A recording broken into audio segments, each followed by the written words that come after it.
Muy buenas tardes, Dios te bendiga, querido hermano, querida hermana. Para mí es una bendición poder estar contigo, poder compartir la palabra de Dios, es mi anhelo. Déjeme contarle que toda la semana paso preguntándole al Señor de qué vamos a hablar, qué vamos a estudiar, y todas las tardes después de mi almuerzo, de limpiar la cocina, me siento a escribir y a leer la palabra para poder estar aquí cada viernes, cada miércoles contigo y poder compartir juntos la palabra de Dios. Sé que Dios tiene, cada vez que estudiamos la palabra, sé que Dios quiere darnos algo nuevo, y esa es la fe que nosotros abrimos la palabra. Señor, ¿qué me vas a dar el día de hoy? Porque Dios quiere enriquecernos día con día, quiere enriquecernos todos los días.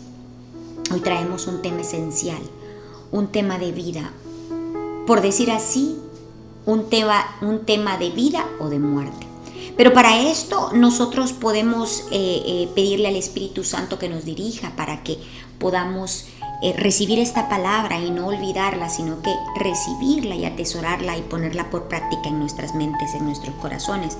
Señor Jesús, te damos gracias por esta palabra, gracias por esta oportunidad que nos das de estar una vez más aquí, Señor, en un viernes, para poder alabar y bendecir tu nombre por medio del estudio de tu palabra. Te pedimos que tú prepares la tierra, los corazones de cada persona, para que esta semilla llegue, Señor, y haga un fruto espectacular para tu gloria y para tu honra. Espíritu Santo, dirígenos. Espíritu Santo, enséñanos. Espíritu Santo, guíanos. Te lo pedimos en el nombre de Jesucristo, a quien amamos y servimos. Amén y amén. Quisiera hablar acerca de el tema ese: ¿por qué a veces no oramos? ¿Por qué no oro? ¿Por qué no tengo ganas de orar? Pero no vamos a introducirnos en este tema sin antes hablar acerca de la importancia de la comunicación. ¿Qué tan importante es que un niño hable? Ha de ser verdaderamente frustrante, porque mi hija habló bien pequeña, era un lorito hablando, pero qué frustrante podría llegar a ser, o puede ser, para un padre que ve que sus hijos o su hijo le cuesta comunicarse. Ha de ser difícil. Es tan importante que el ser humano sepa que nosotros estamos hechos para comunicarnos. Y si usted y yo nos vamos al Edén, ahí a ver esa historia del Edén, dice que Jehová hablaba con Adán. Él tenía una comunicación con Adán. Si nosotros venimos y tenemos un hijo, es tan importante que nuestro hijo nos hable, nos comunique cómo se siente, nos comunique qué está haciendo, qué le parecen ciertas cosas. Sabe, mi hija es muy callada, pero tenemos una comunicación muy buena. Nos ponemos a platicar y tenemos una buena comunicación. Qué importante es tener una buena comunicación con sus hijos. Pero fíjese, yo pensaba ahorita en la mañana cómo el Señor nos simboliza nuestra relación con Él. Somos sus hijos, sí, somos sus hijos. Él es nuestro Padre, pero Él quiere llevar aún más alto que una comunicación de padre e hijo, la comunicación entre Él y nosotros. La lleva a la comunicación de esposos, a la comunicación de matrimonio. Porque usted puede tener una perfecta comunicación con sus hijos, una muy buena comunicación con sus hijos, pero en el matrimonio la comunicación no es que sea mejor, sino que es más compenetrada, porque se piensa de la misma manera, no dejando afuera el principio matrimonial que todo matrimonio en Cristo debe de ser una sola carne, o sea, una sola participación, un solo pensamiento, un solo sentimiento. Deben de trabajar para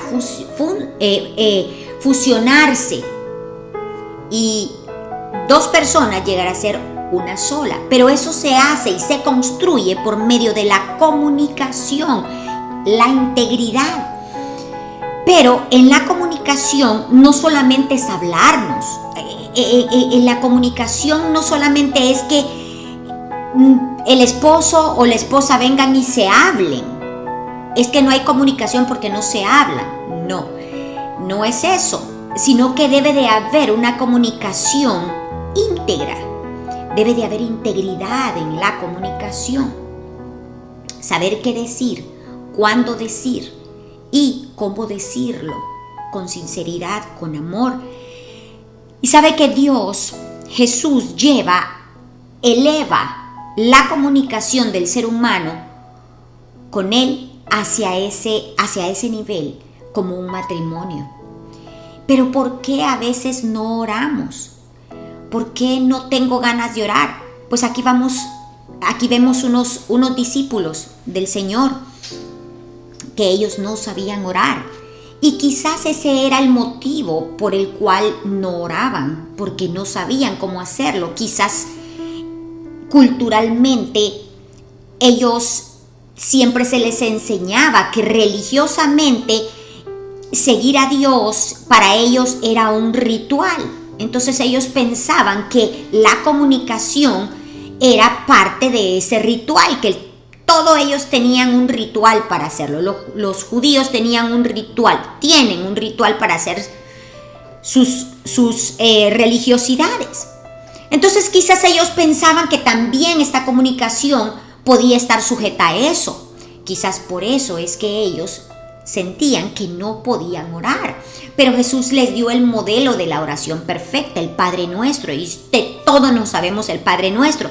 Pero si usted profundiza el Padre Nuestro, usted va a ver que no es una oración repetitiva, una oración que usted tiene que aprendérsela de memoria. No, es una oración en la que usted tiene que sumergirse, hacerse un clavado en esa oración para entenderla, para dejar que esa oración lo rodee completamente a usted y entender los pasos importantes de la comunicación con el Padre Nuestro.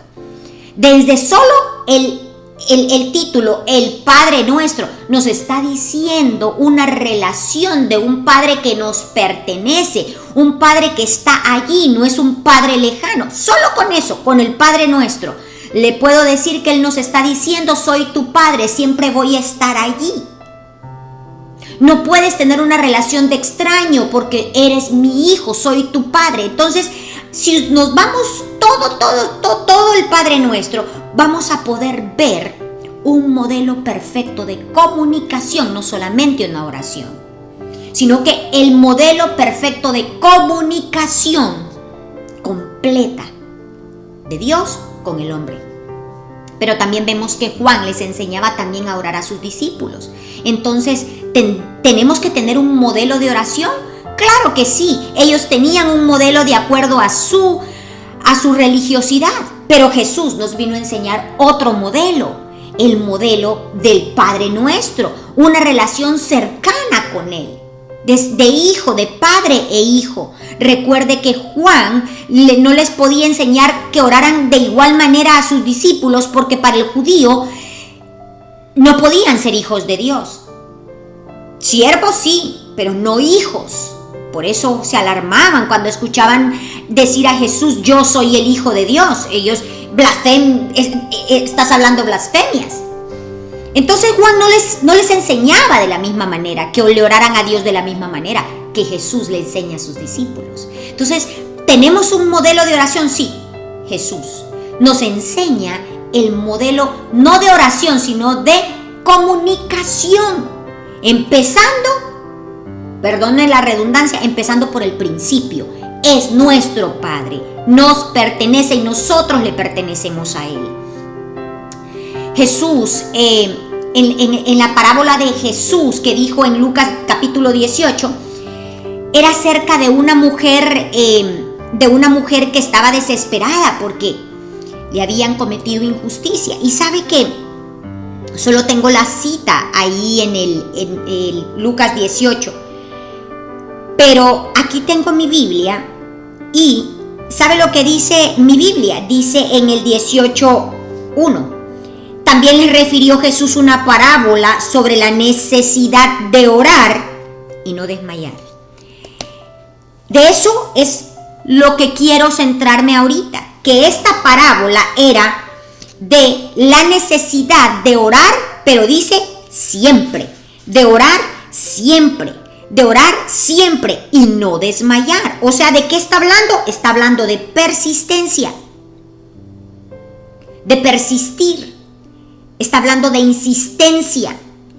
Esta mujer la puso, por ejemplo, en esta parábola para nosotros, de que tenemos que tener esa mentalidad de persistencia, de no desmayar hasta conseguir lo que nosotros necesitamos, pero siguiendo los parámetros del Padre Nuestro. Recuerde que en el Padre Nuestro hay un contenido importante ahí que no podemos dejarlo fuera de nuestra oración. Haz tu voluntad, que se haga tu voluntad. Con eso nosotros podemos saber que sí, quizás nunca le vamos a torcer el brazo a Dios, pero el Señor sabe lo que tú necesitas. Y si tú descansas en el Señor y confías en que todo lo que oras, el Señor lo va a escuchar de acuerdo a su voluntad, para ti va a ser bueno. Y tú vas a tener mucha emoción por orar. Pero esta mujer dice de que era viuda, o sea que esta mujer no tenía ayuda.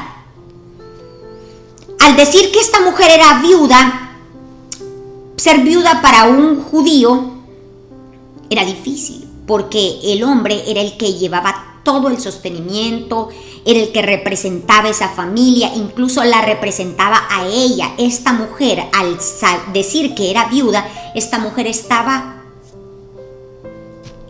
sola.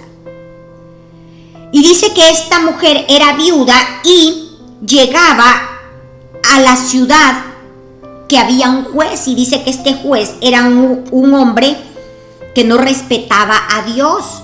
Entonces vamos a ver de que muchas situaciones en las que nosotros podamos enfrentar en la vida, te vas a sentir solo como esta viuda, te vas a sentir extremadamente solo, te vas a sentir sin apoyo, te vas a sentir huérfano, viudo, viuda, frente a una situación que no toma en cuenta a Dios. Esa era la situación de esta viuda.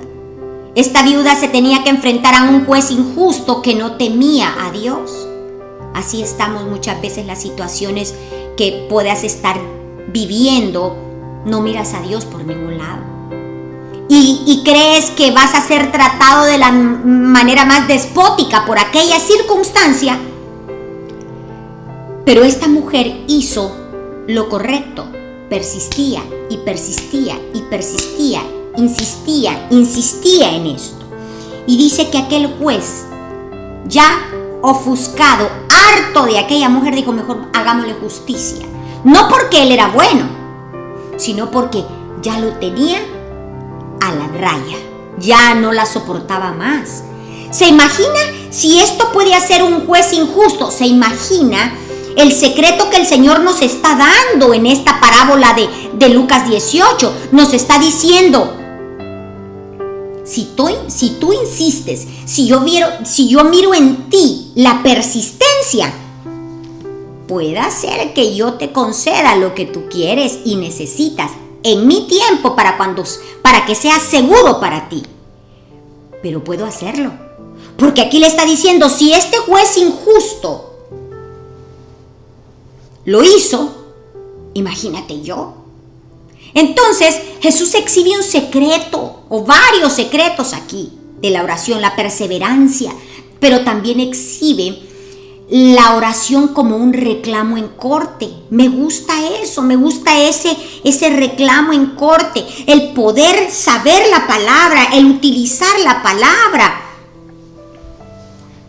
como un argumento de defensa, ¿sabe? Porque Satanás está allí al acecho diciéndote: no ores. Mira, ya está perdido, ya te dieron ese diagnóstico, ya estás divorciado, ya está la demanda de divorcio lista, ya ese matrimonio está roto, ya no tienes dinero, ya no hay trabajo, ahorita no hay trabajo por ninguna. O sea, Satanás levanta argumentos, puede levantar argumentos, pero sabe de que este tipo de oración, de llevarlo a la corte, a una corte, me gusta, porque hay una corte. Yo me imagino a Dios en su trono y yo en corte diciéndole: Señor, sí, tiene toda la razón, refiriéndome al enemigo por medio de la mente. Tiene toda la razón. Pero dice tu palabra que yo tengo un abogado, y ese abogado es Jesucristo hecho hombre.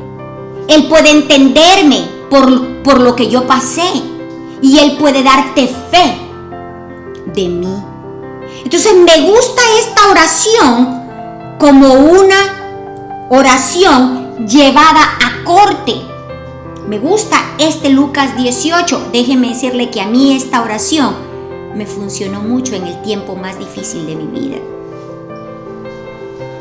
¿Qué pasa con la oración de un hombre que se llama Jabes? ¿Sabe? No se habla mucho de Jabes en la Biblia. Solo son 2 versículos o 3 versículos y ya. Pero sí sabemos que era un hombre de éxito, que era un hombre que le iba bien, que Dios contestaba sus oraciones. ¿Qué pasa aquí con este Jabes?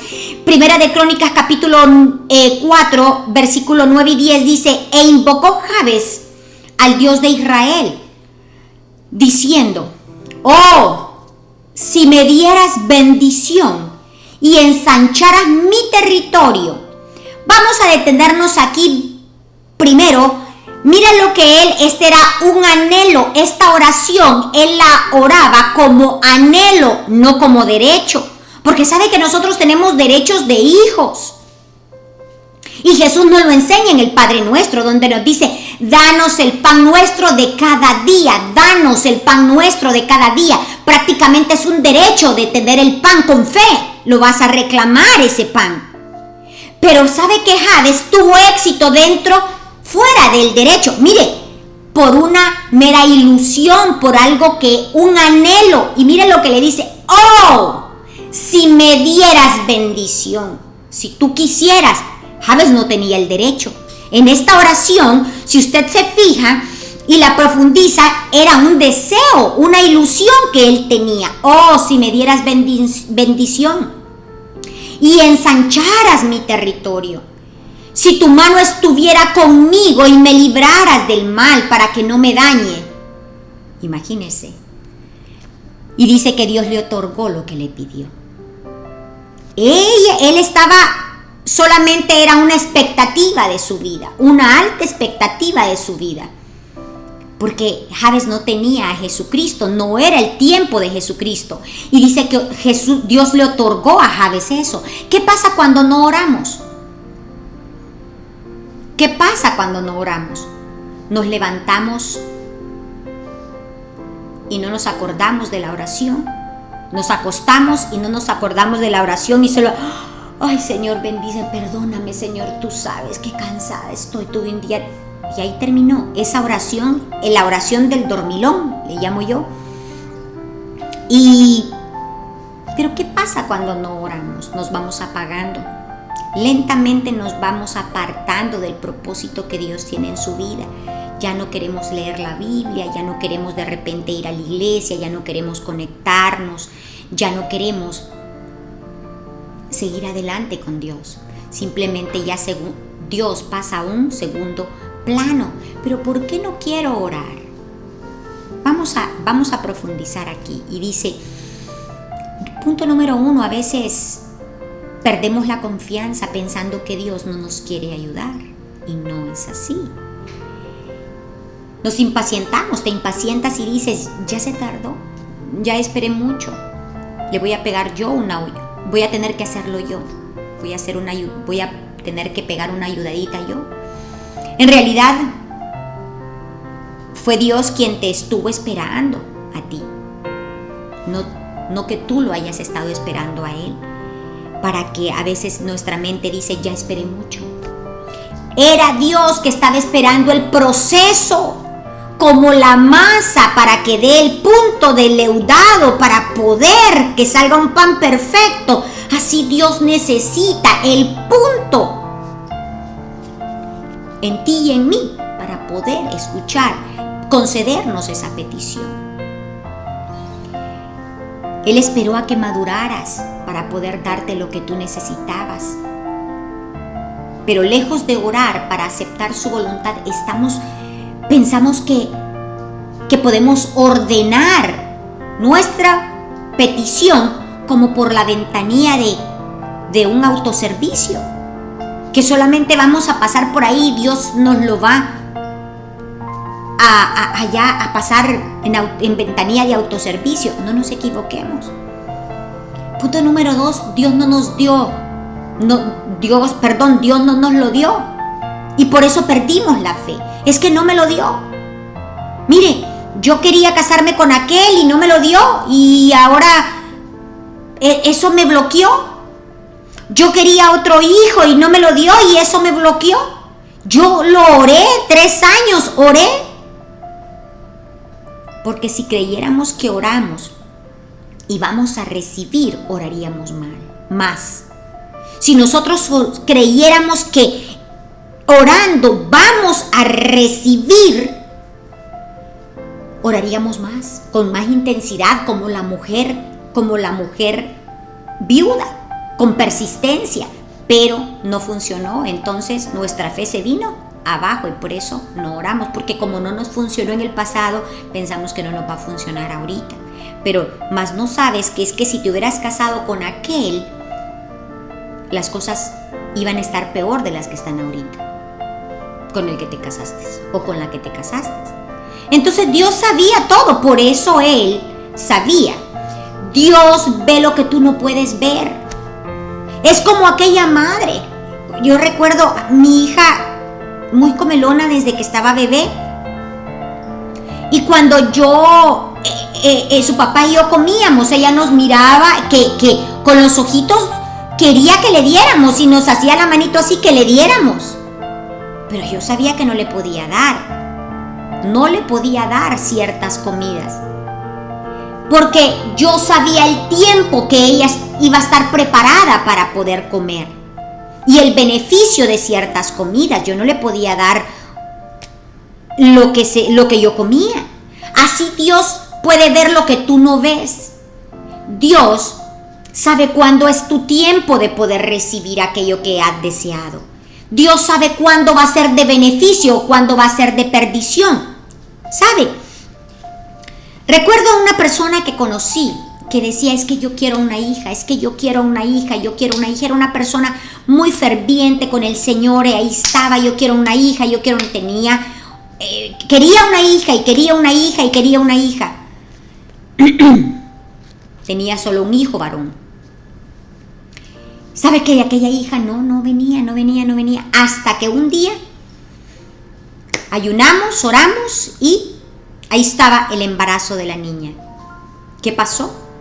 Nunca más regresó a la iglesia. ¿Y qué pasó, hermana? Es que no puedo por la niña. ¿Y qué pasó? Es que la niña estaba dormida. ¿Y qué pasó, hermana? Es que no pude porque estaba lloviendo y por la niña. Era una mujer que llegaba con sombría, con sol, con frío, con lo que fuese. Pero ya una vez estaba la niña, lo que quería, se apartó de Dios. Porque Dios sabe tu tiempo, Dios sabe el beneficio, lo beneficioso que te va a hacer aquello y en qué tiempo. Otra razón por la que no oramos es porque tenemos una visión equivocada de Dios. Pues Dios es ese Dios que nosotros vemos a nuestra propia conveniencia y lo acomodamos como tal, siempre a lo que nos conviene y a lo que queremos. Y pues lógico, Dios no va a escuchar una oración hecha a un Dios así, porque no se lo estás haciendo al verdadero Dios que es tu centro, al que obedeces, al que sigues, al que amas. No, sino que acomodamos a un Dios a nuestra mente. Dios me entiende. Dios sabe que ahorita no puedo. Dios sí. Dios es y Dios es cada vez más lejos de ti. ¿Por qué? Él se puso lejos, no, tú lo tienes lejos. Entonces, ese Dios que siempre se busca nuestra propia conveniencia, ese no es Dios. Esa es una imagen de Dios ficticia que tú tienes en tu mente. Dios no es ese. El Dios de la Biblia que yo conozco no es ese. Solo le buscas cuando estás en problemas. Es que yo sé que Dios me va a ayudar, pero no le buscaste durante todo el tiempo atrás, solamente en el problema. Ni lo ves todos los días tampoco, porque no le oras todos los días. Dios es ese Dios que no me deja hacer lo que yo quiero. Pero en cambio, el Dios que me predican allí en la Biblia es un Dios que siempre me está diciendo cosas que yo no quiero hacer. Pero en cambio, aquí en mi mente, Dios sí me deja hacer lo que yo quiero porque es un Dios comprensivo. Ese Dios no te puede contestar esas peticiones. Es un Dios únicamente para emergencias y es un Dios dominical. Esa es una imagen errónea de Dios y que tú has fabricado en tu mente acerca de Dios. No es ese el éxito conociendo a Dios. La otra razón puede ser por la que no oras es porque te aburres. Y porque antes de empezar a orar ya vas predeterminado a que no te va a escuchar. Entonces la oración te aburre, ya en realidad lo haces porque dicen que es bueno y tengo que hacerlo. Pero dice Santiago 1, capítulo 1, versículo 6, que a esta persona, pero pida con fe, no dudando nada, porque el que duda es semejante a la onda del mar, que es arrastrada por el viento y es echada de una parte a otra. Y dice más adelante que el que piense así, que ni piense que va a recibir algo. Que ni piense que va a recibir algo. Entonces, nosotros, ¿cómo quieres llegar a un matrimonio y tener una comunicación, hablar algo sabiendo de que no vas a ser escuchada? Que no va a pasar nada. Pues no va a pasar nada. Así lo dice Santiago. Si te acercas a Dios, tienes que acercarte creyendo que te va a escuchar, controlando tus pensamientos de que Dios me escucha y está ahí. Orar no es una opción. ¿Sabe lo que Jesús dijo? Cuando ores, entra y cierra la puerta. Cuando ores, Jesús da por hecho que debemos de orar. Pero mire, hoy hay cristianos que no oran. Hoy hay cristianos que trabajan más. El tiempo de sobra es para la familia, para el Netflix, para la red social, para el gimnasio. Pero para orar no hay tiempo. Para orar, y déjenme decirle que a mí me gusta hacer mucho ejercicio. Y ahora hago poco, hago solamente 1 hora. Pero yo antes hacía más ejercicio.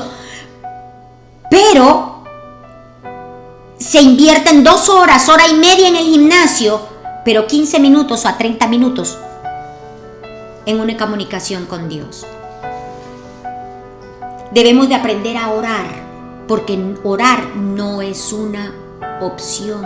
Orar es un deber del cristiano, como el deber de la esposa comunicarse con el esposo y el esposo comunicarse con integridad con la esposa, con sinceridad, con amor. Así es la comunicación que Dios quiere que tengamos con Él, porque orar no es una opción, es un deber. No podemos, si tú quieres seguir a Dios, si no le quieres seguir, pues esta predicación no es para ti. Pero si tú quieres seguir a Dios y dices seguir a Dios, tienes que pensar en orar. Tienes que pensar en sembrar esa comunicación con Dios, en fomentarla con persistencia. Vas a encontrar situaciones en las que vas a orar 1 mes, vas a orar 2 meses, vas a orar 3 meses. Eso no quiere decir que Dios no te va a escuchar. Te va a escuchar como aquel juez que era injusto. Él es justo. Te va a escuchar, pero tienes que seguir orando para que seas encontrado en el tiempo de Dios. Orando, así, aquí está, hijo, lo que me está pidiendo desde hace 8 meses, ahí le va, con persistencia, creyendo que lo vamos a lograr. ¿Sabe? Esta solamente es la primera parte de este estudio. Vamos a seguir estudiando más acerca de la necesidad de orar y los beneficios de la oración. Yo deseo que esta palabra haya hecho algo en tu vida, en tu corazón, y tengas deseos de orar y cambies desde tu mente la necesidad que tienes por orar. Llévalo a la corte de Jesucristo y tienes que saber que Dios sí está a tu lado y quiere escuchar tus oraciones y sí le importan. Dios te bendiga.